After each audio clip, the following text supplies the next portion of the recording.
Okay, move out.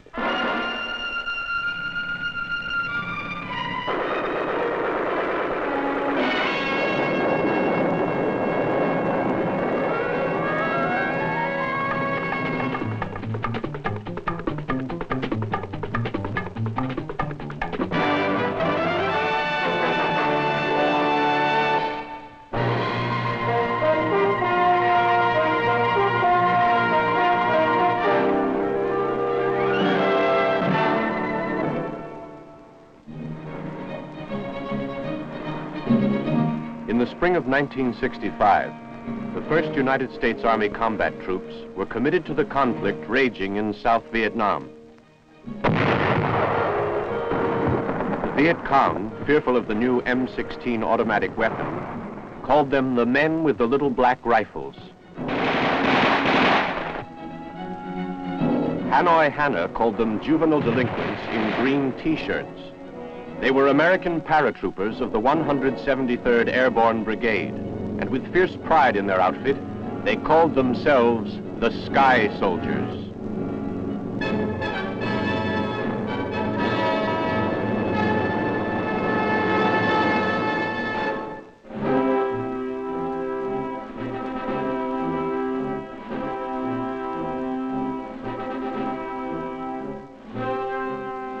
Just back from Vietnam, a freelance correspondent documents the story of the unusual breed of fighting men known as the Sky Soldiers. To learn their story, he lived with the paratroopers of the 173rd Airborne Brigade, followed them through the steaming jungles and rice paddies of South Vietnam, where they have made history. The first time I saw them was the morning of May 5th, 1965.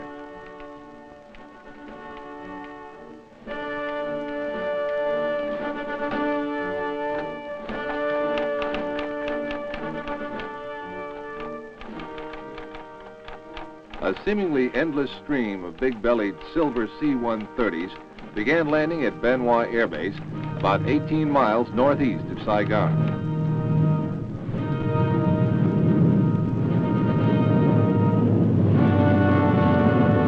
Along with other correspondents, I'd gone to Vietnam to cover the arrival of the first U.S. Army combat troops.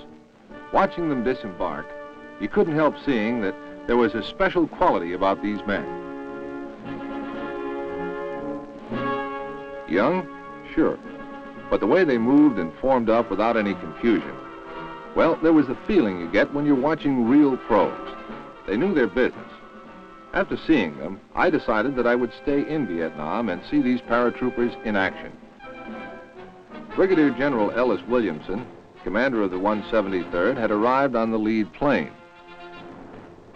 Asked how long before his troops would be ready to begin patrols, he answered, "Tonight." As a matter of fact, it was a lot sooner than that. In only a few hours, there was a perimeter guard about the airbase. And patrols were moving out beyond the barbed wire. It was the first time in more than a year that any troops had made extended patrols outside the area.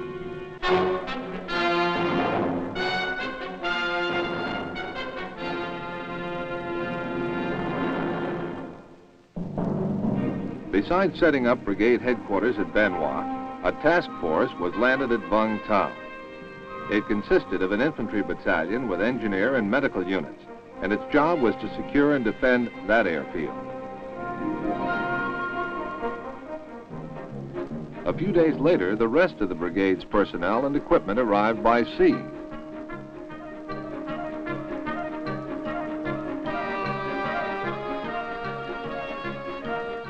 They proceeded by road convoy to Bien Hoa. Now, with all of its men and equipment, the 173rd was set to get rolling.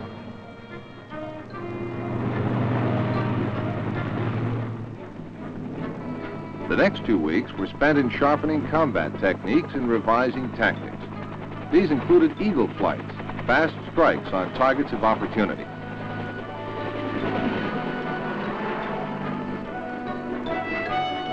And foot patrols in hostile areas.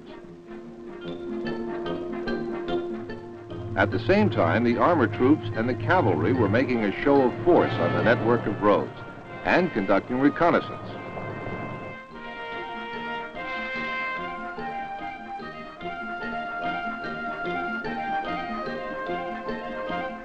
Once secure, the roads came alive with native transport.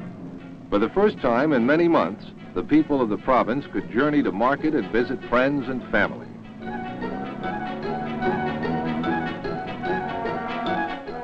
The 173rd is a separate brigade, meaning that it's not part of a division. It's self-contained, the first Airborne Brigade to be so classified. At that time, the combat units consisted of 2 battalions of infantry, an artillery battalion with 3 firing batteries, a cavalry troop, and a company of armor. Combat support units included a medical company, a company of engineers, a maintenance company, signal and communications units, transport, supply, and administration. Independence of movement was provided by 2 platoons of troop-carrying helicopters and a gunship platoon.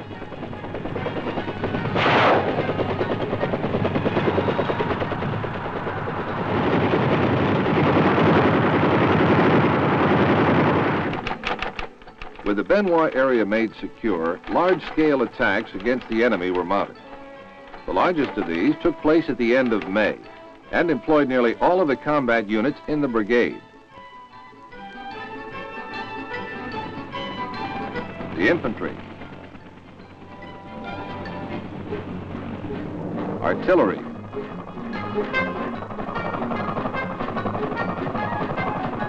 and cavalry,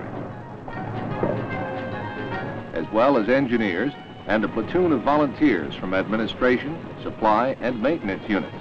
It seemed as though everybody wanted to get into the act.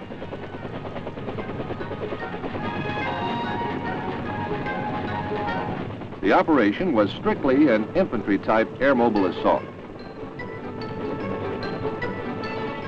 The landing zones had been pounded by the Air Force. Then, minutes before the task forces arrived, Army gunships of the brigade made a final sweep.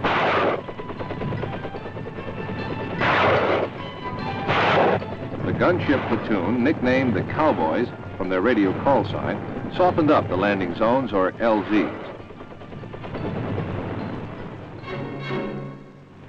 Then the first task force swung into action.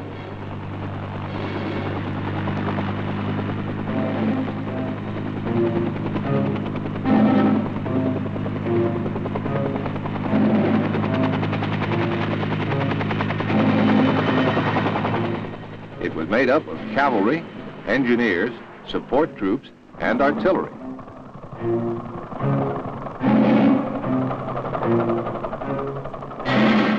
Their first mission was to secure the LZs for the other 2 task forces.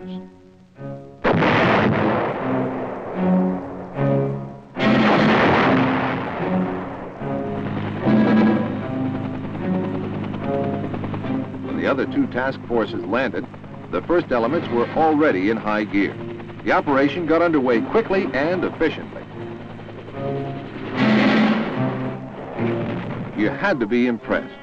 Young as they were, these men moved like veterans, like pros with years of experience. Officers and enlisted men all worked as a team. You don't get this good just by accident. There must be a good reason. I hadn't yet discovered just what it was. Almost from the moment this operation began, the Sky Soldiers met scattered enemy resistance.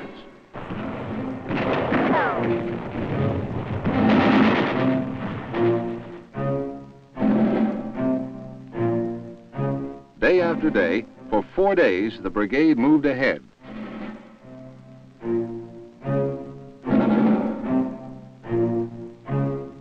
Sometimes through jungle so dense you could hardly see the sky. Other times over fields where there was no cover at all. Everywhere the insects. And the heat pressing down like lead. Although the Viet Cong were hard to find and refused to hold their ground, many bunkers were uncovered.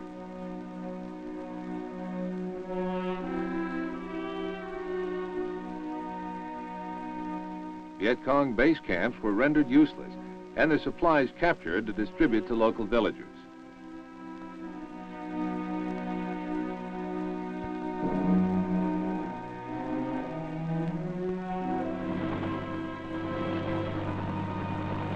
At the end of the fourth day, the brigade was picked up and returned to Bien Hoa.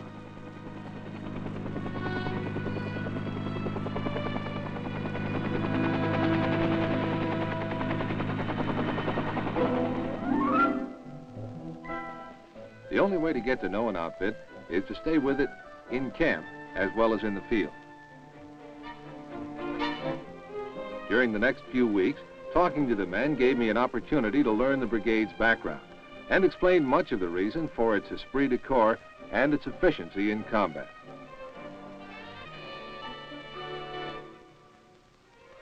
The 173rd was activated June 25, 1963, around a nucleus of the 2nd Airborne Battle Group of the 503rd Infantry, a direct descendant of the 503rd Parachute Infantry Regiment known as the Rock, which had jumped on Corregidor in World War II.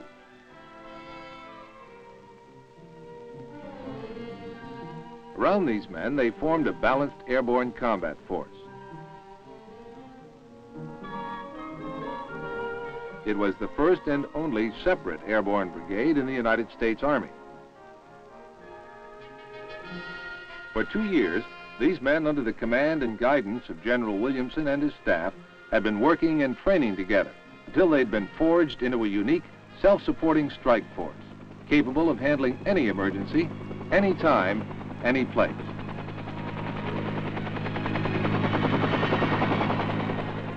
These fighting men had trained in Okinawa, Thailand, the Philippines, and Taiwan.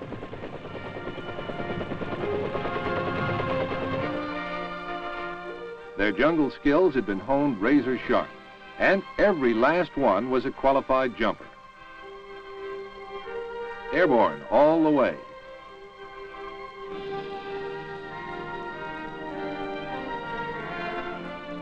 This was truly a crack outfit where re-enlistment often ran as high as 100%, and you can't get better than that.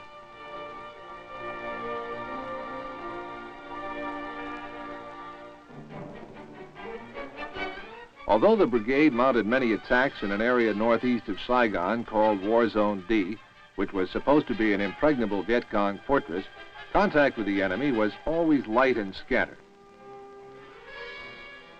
The VC preferred to lose large amounts of food and supplies and to give up their bases rather than stand and fight. It wasn't long before the Sky Soldiers found out why. Along with some captured supplies, documents were found which read, "Avoid fighting with the men who carry the little black rifles unless you have a much stronger force than they have." About this time, the brigade took on an international flavor. Attached to it were Australian troops, veterans of the Malaysian campaign, trained in counter-guerrilla warfare.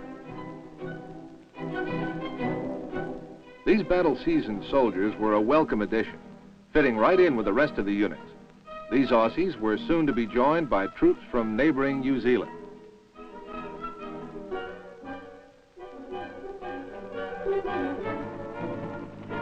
In July, War Zone D was the scene of a massive attack against the Viet Cong.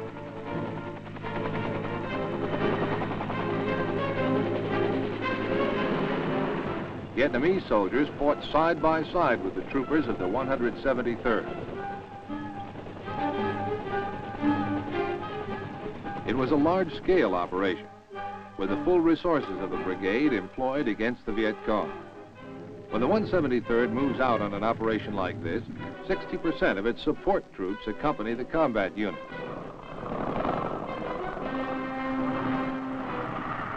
At first, the fighting was light with little opposition. Then it got tougher.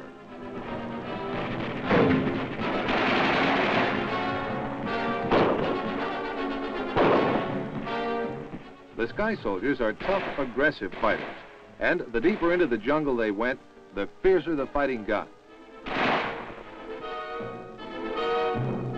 Wherever the enemy was too deeply entrenched, the artillery blasted them loose.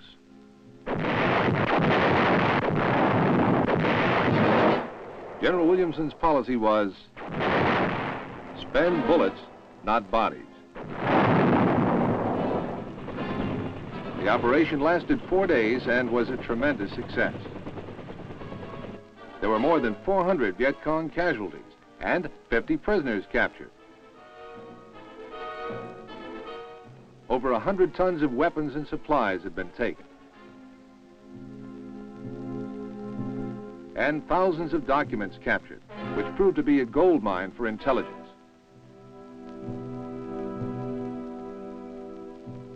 The brigade moved on from success to success.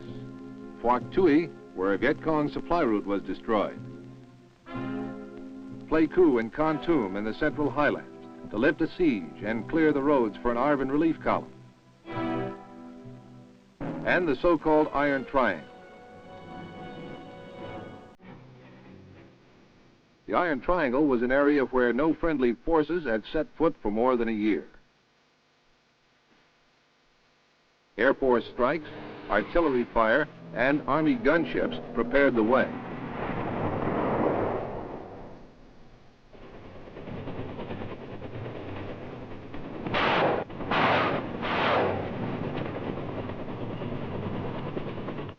Then the infantry moved in, sweeping through the jungle.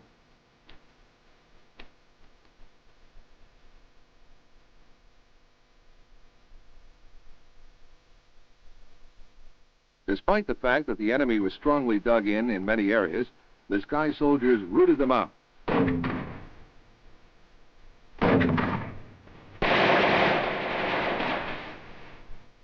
And kept pressing right on.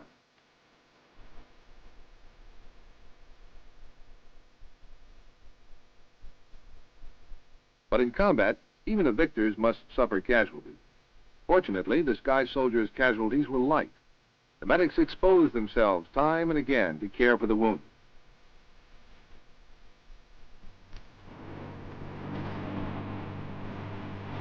In Vietnam, Dust-Off is the affectionate code name for the medical evacuation helicopters, and they perform miracles in getting in and out of almost impossible spots.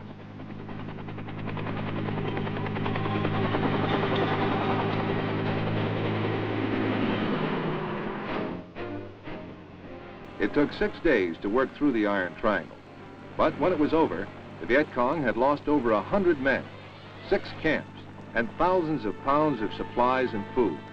The myth of the Iron Triangle had been broken, and was to stay that way for over a year.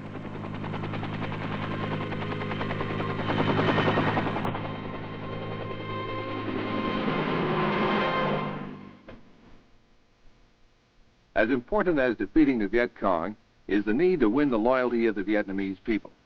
To this end, the men of the brigade applied themselves with the same spirit they showed in facing the enemy. A well-rounded program of civic action was initiated. An important part of it was routine medical treatment.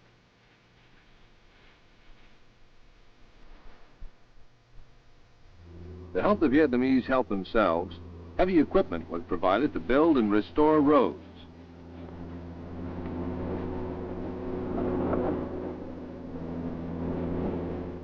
The men volunteered their free time to help in the construction of schools.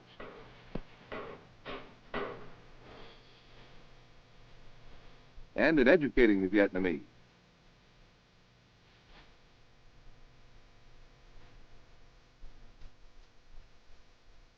Food and clothing were provided for villagers who had fled from Viet Cong oppression.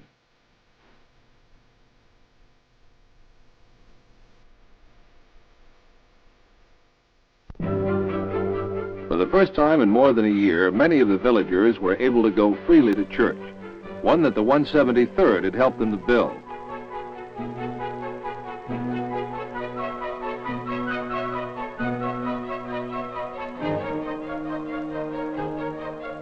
Sanitary wells were dug in villages that had never had clean, pure water.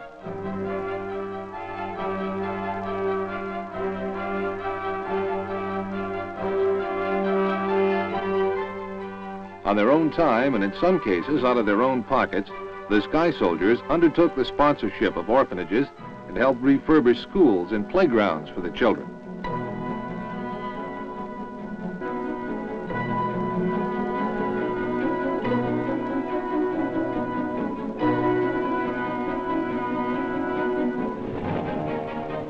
One of the brigade's most unique missions was Operation Life. For more than 2 years, the Viet Cong had controlled the rice harvest in this rich and fertile area. The mission was to drive out the VC, restore government control, and protect the harvest. In addition to the airlifted troops, long-range ground patrols helped to forge a long chain, which drew tighter as the troops swept across the area. By moving at night as well as by day, the 173rd broke another myth, that only the Viet Cong dared to move in the dark.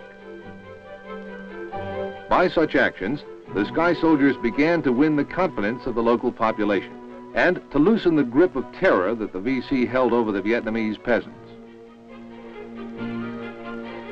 Kindness and decent treatment of the villagers, as well as the work of the civic action teams, resulted in bringing entire villages over to the side of the government.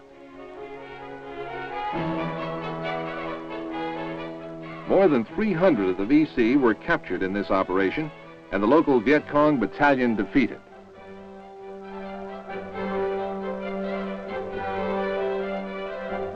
For the first time in 2 years, the people of the region harvested their crop without fear, and the local government could once again function. As proof of the effectiveness of civic action and psychological warfare efforts, nearly 60 ralliers or defectors from the Viet Cong came in with their weapons to surrender. For the 173rd, the missions continued.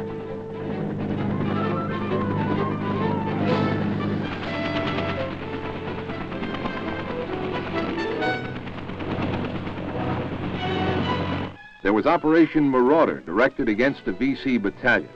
They defeated the battalion and captured rosters which identified every man belonging to the local VC.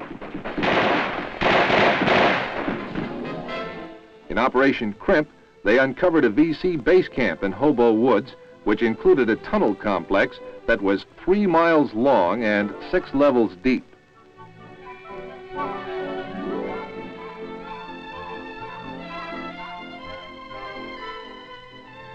Operation followed operation. Dexter,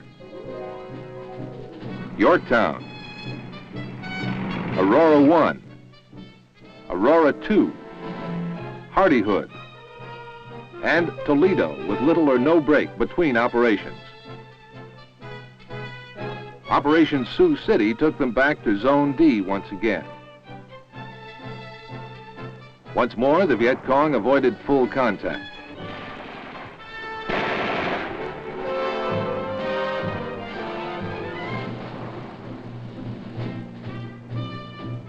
But large stores of clothing, weapons, and other supplies were captured.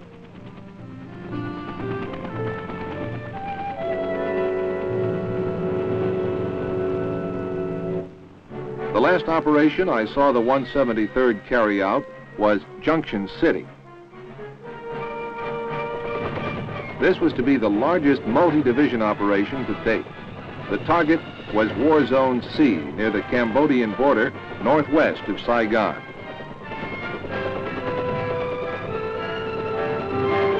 The entire brigade was committed.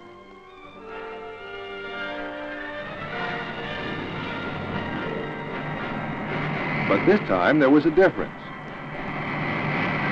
This was to be the first parachute deployment by American forces in the Vietnam conflict. The planes are bigger and faster today, but this is how it must have been when the old 503rd parachuted down on Corregidor in World War II. This is how it is with the men of the 173rd. No one hesitates, each one is raring to go. Security was good, but there was some VC ground fire aimed at the paratroopers. A few of the jumpers found holes in their chutes to bear this out, but the only injuries were a few sprained ankles. When the jumpers were on the ground, the VC really opened up. The first job was to secure the drop zone.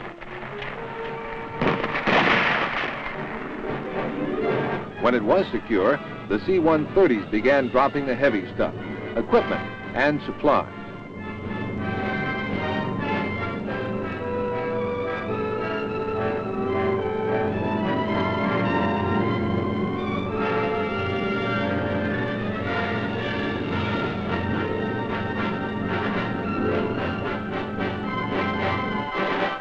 Operation Junction City was the biggest in Vietnam up to that time.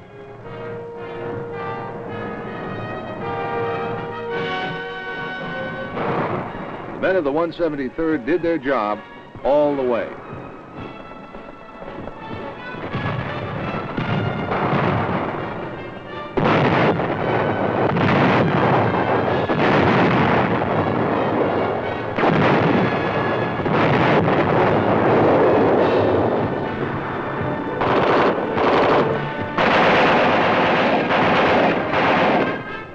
I've often wondered what makes an outfit like the 173rd Airborne the way it is. Part of it is due to the men who lead it, like General Williamson, who was responsible for organizing and shaping it, and General Smith, who took command in Vietnam in 1966, followed by General Dean, who led the jump in Operation Junction City. Part of it is the training. The tougher the going gets, the better they seem to like it. Mostly it's pride. Pride in being part of an elite outfit of volunteers, one of the pros. They don't brag, but one of their infantry battalions was presented the Distinguished Unit Citation by General Westmoreland. By the time I left, they had 4 Medal of Honor winners among them, scores of Silver Stars, and they don't bother to count their Purple Hearts. These are the men of the 173rd Airborne Brigade, separate, airborne, all the way.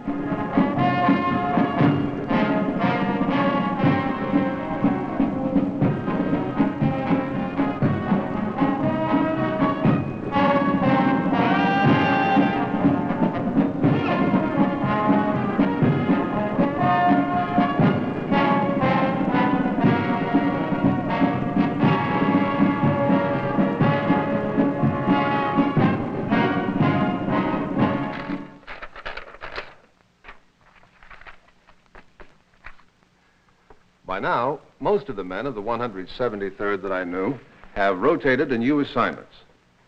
The ranks are filled with new names and faces. But the Sky Soldiers are still in Vietnam, fighting and working to help the Vietnamese people to build a free society of their own choice. And they'll probably stay until the job is done. Well done.